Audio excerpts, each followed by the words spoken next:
Hi everybody, this is Greg Nagel of Ask Nagel Realty, Managing Broker and Owner. I'm here today at Landmark Village. This is a large gated community within West Lakeview. And we're here to talk a little bit about the work that's done after the property is sold. Everybody knows about the open houses, everybody knows about the showings, but they don't always know about all the work that's done after the property is under contract. And so that's what I want to talk about today.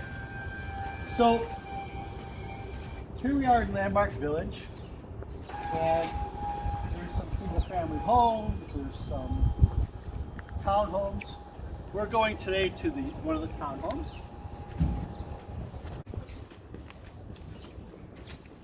Come on inside.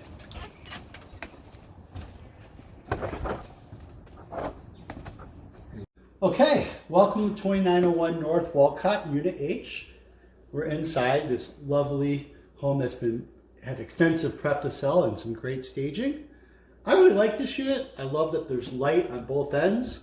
I love that it has a cozy fireplace. I love that it has a front balcony right off the living rooms. I feel you use that so much more than you use a rooftop deck. And anytime you could have glass from end to end, it's always a plus. So what I want to talk about today, like I mentioned, is all the work that is done after the property is already sold.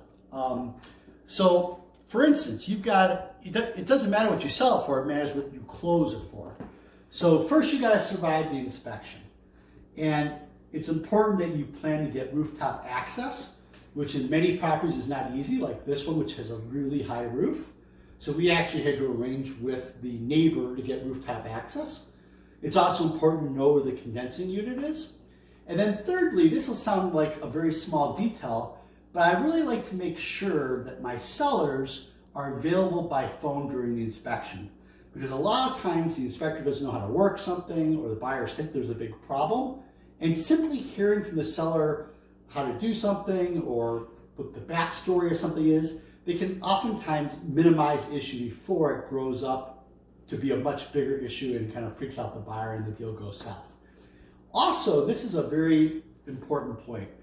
I want to be at the inspection so I can hear how excited the buyer is. Are they measuring things? Are they talking about changing this paint color from gray to taupe or whatever it might be? Are they saying, can we fit our dining room table in this spot? What are they doing in their minds to show that they're actually moving forward with the transaction? Conversely, do they not show up to the inspection? Do they leave early? Are they not measuring? Are they freaked out because of minor little issues? And so that's going to tell me, how to coach my seller. If I got a super motivated buyer who I feel we can press a little bit, maybe we're not going to agree to the full dollar amount of credit that they ask. Maybe we won't make some of those marginal repairs that they want. Conversely, if we got a good price and the buyer is nervous, then I'm obviously going to encourage my seller to play ball and give the buyer what they want so we can make sure we close the deal. So it all depends on how I read the buyer's buying language, which I think is really important. In addition to surviving the inspection, you got to survive the appraisal. So I always meet the appraiser at the property, and I put together a brochure like this, and the first thing I'm doing is I'm going to give them a floor plan. So quick plug for this home, because they produce like really, really nice floor plans that I include in all my listings. And they like that because they're going to measure anyway. They really want to make sure that they don't screw up, and so they feel warm and fuzzy when they've got a floor plan. Then also I'm going to give them comps. Now keep in mind the methodology of how I value the property is going to be different than what the appraiser is going to do.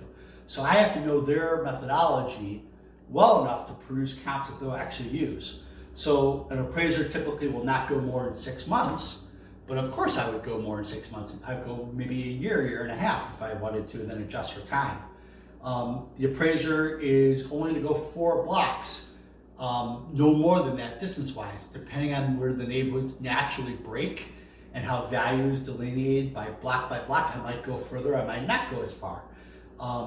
They will sometimes go 4 blocks in the wrong direction, so they might go west of Western that has a different value than the location I'm at. So it's important to understand their methodology, give them comps that make sense. And of course, I'm always going to volunteer comps that support my value. That's kind of a no-brainer, right? And then lastly, it's something as stupid as simply giving them my business card and saying, hey, listen, if you have questions, reach out to me and I'm happy to answer those questions, because my experience is the best way to fix a bad appraisal is don't get the bad appraisal in the first place, right? And so, I want to do everything I can to avoid that from happening, because you can sometimes get a second appraisal, but what most banks will do, let's say you underappraise by $20,000, if they do a second appraisal, you have to overappraise by $20,000 to appraise out. Good luck with that happening. Or if you fire the bank and you've challenged the appraisal, let's say, trying to get an appraiser to admit they made a mistake is very, very difficult. And so what you usually have to do, like I mentioned, is fire the bank and bring in a new appraisal company, which is not fair to the banker. It delays the whole close. And also, that's assuming the buyer is even willing to do it. Some buyers, when it doesn't appraise out, they're freaked out that they think that their broker didn't negotiate a good deal, and they're going to run from the deal. Sometimes the seller will have to lower the price because the buyer simply doesn't have the money. Sometimes the seller will say, tough luck, I'm not lowering it. All bets are off. So when a property doesn't appraise, it's a hot mess. Everything is negotiable about it. And we as brokers need to do everything in our power to avoid that from happening. And then some of the other work, to me, I have an empty property here. So if there's a new water issue, if there's a problem, no one's going to know about it because it's empty. So I'm coming into the property once a week and I'm walking through and I'm saying, do I see any water issues? Is the heat working? Is there garbage? I literally will make the effort once a week on a vacant property to walk through and make sure there isn't any problems. And to me, that's just a best practice that a good broker does to make sure the property closes. And then finally, there's the final walkthrough. So have all the repairs that we agreed to made? Do we have 2 sets of keys that actually work? Do we have the garage door opener? Is the place clean? And then I try to encourage my sellers, write them a nice little note, maybe some bubbly or some wine. It's not required, but it's just a nice thing to do to have positive karma and good juju, so to speak. And I just think it's the menschy thing to do. And I think most of my sellers actually do that. Because you know what? I think people care about the property. They try to do the right thing. I'm kind of a glass half full versus half empty person. But anyway, whether it be working the appraiser, whether it be showing up at the inspection and planning ahead of time for the inspection with access to the roof and the air conditioning unit, whether it be checking on the property once a week, whether it be pulling the comps from the appraiser and working that process, there is a lot of work that has to be done, because at the end of the day, it doesn't matter what you sell the property for unless you close it. And so that to me is what a top broker does, and this is some of the behind the scenes work that a good real estate broker focuses on. Thanks for tuning in. As always, for any of your real estate needs, buying, selling, or just questions, ask Nagel. Have a good day.